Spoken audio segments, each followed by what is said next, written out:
Chapter 18 The Jackal and the Partridge by Flora Annie Steel. A jackal and a partridge swore eternal friendship, but the jackal was very exacting and jealous. "You don't do half as much for me as I do for you," he used to say, "and yet you talk a great deal of your friendship. Now my idea of a friend is one who is able to make me laugh or cry, give me a good meal, or save my life if need be.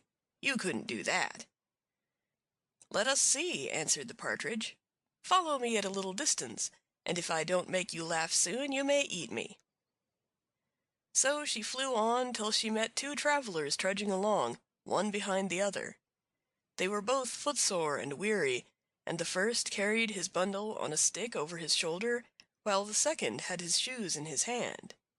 Lightly as a feather the partridge settled on the first traveler's stick. He, none the wiser, trudged on, but the second traveler, seeing the bird sitting so tamely just in front of his nose, said to himself, "What a chance for a supper!"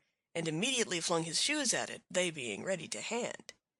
Whereupon the partridge flew away, and the shoes knocked off the first traveler's turban.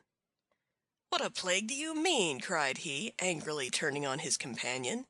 "Why did you throw your shoes at my head?" "Brother," replied the other mildly, "do not be vexed. I didn't throw them at you, but at a partridge that was sitting on your stick." "On my stick? Do you take me for a fool?" shouted the injured man in a great rage. "Don't tell me such cock-and-bull stories. First you insult me, and then you lie like a coward, but I'll teach you manners."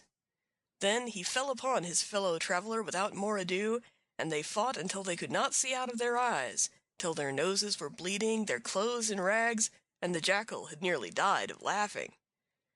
"Are you satisfied?" asked the partridge of her friend. "Well," answered the jackal, "you have certainly made me laugh, but I doubt if you could make me cry. It is easy enough to be a buffoon, it is more difficult to excite the highest emotions." "Let us see," retorted the partridge, somewhat piqued. "There is a huntsman with his dogs coming along the road. Just creep into that hollow tree and watch me.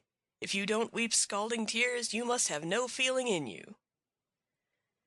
The jackal did as he was bid, and watched the partridge, who began fluttering about the bushes till the dogs caught sight of her, when she flew to the hollow tree where the jackal was hidden.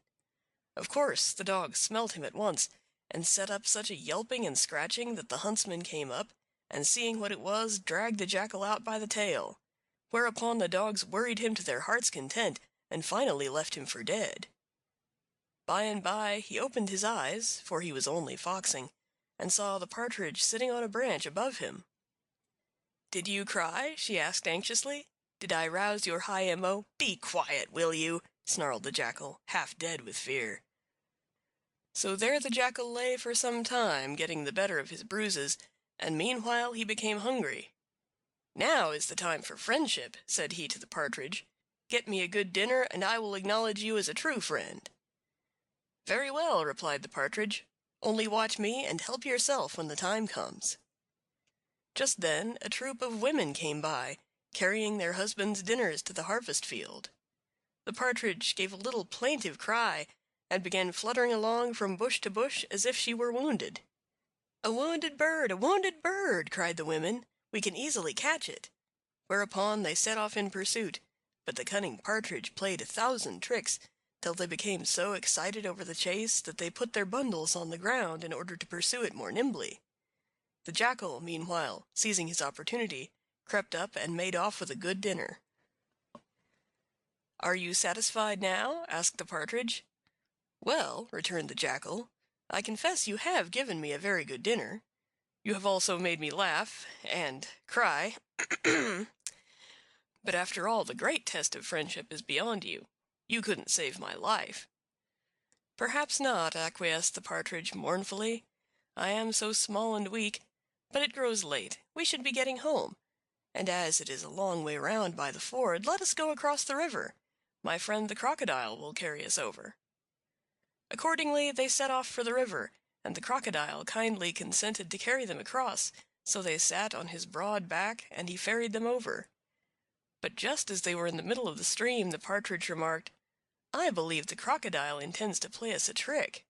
How awkward it would be if he were to drop you into the water." "Awkward for you, too," replied the Jackal, turning pale. "Not at all, not at all. I have wings. You haven't." On this the Jackal shivered and shook with fear, and when the Crocodile, in a gruesome growl, remarked that he was hungry and wanted a good meal, the wretched creature hadn't a word to say. "Pooh!" cried the Partridge airily. "Don't try tricks on us. I should fly away, and as for my friend the Jackal, you couldn't hurt him. He is not such a fool as to take his life with him on these little excursions. He leaves it at home, locked up in the cupboard." "Is that a fact?" asked the Crocodile, surprised. "Certainly," retorted the Partridge. "Try to eat him all you like, but you will only tire yourself to no purpose." "Dear me, how very odd!" gasped the Crocodile, and he was so taken aback that he carried the Jackal safe to shore. "Well, are you satisfied now?" asked the Partridge.